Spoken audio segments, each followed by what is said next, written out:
Okay, people also want to know about the backflip. This is some of the questions we get on our Facebook and our webpage, and they want to know what it's like, to do the backflip. Well, believe it or not, it's very important how the ramp is built or how the obstacle is built that you're hitting, and every one of the ones that we did in Mexico were built differently.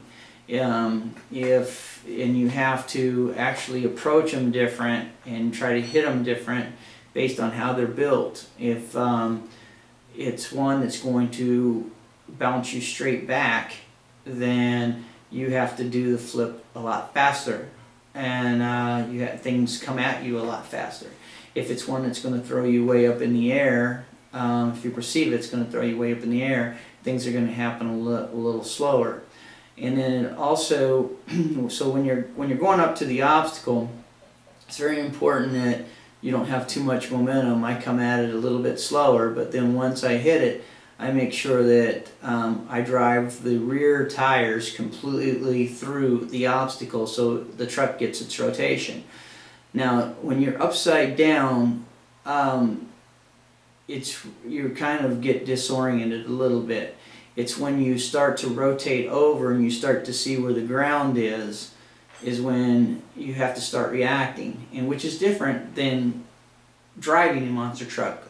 I always tell my guys that you have to be ready to react to a jump as soon as you hit the obstacle and you leave that obstacle.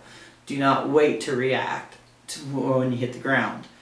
This time you have to make sure that when you're doing a backflip, you have to make sure you rotate through the jump, and then you almost cannot react until you start to see the ground, and whether you're going to nose pick it and where you have to get on the throttle, or if it's going to rotate through past the front tires to the rear tires, and then you have to decide whether you're going to over rotate.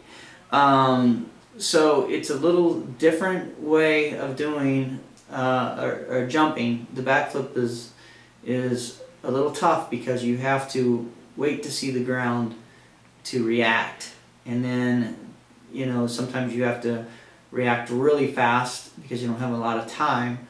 Or it's also one of those things, if you rotated way up in the air, make sure that you don't over rotate, and hopefully you land it. And so again, what's important about the backflip is how the obstacle is built that you're hitting and being able to read it.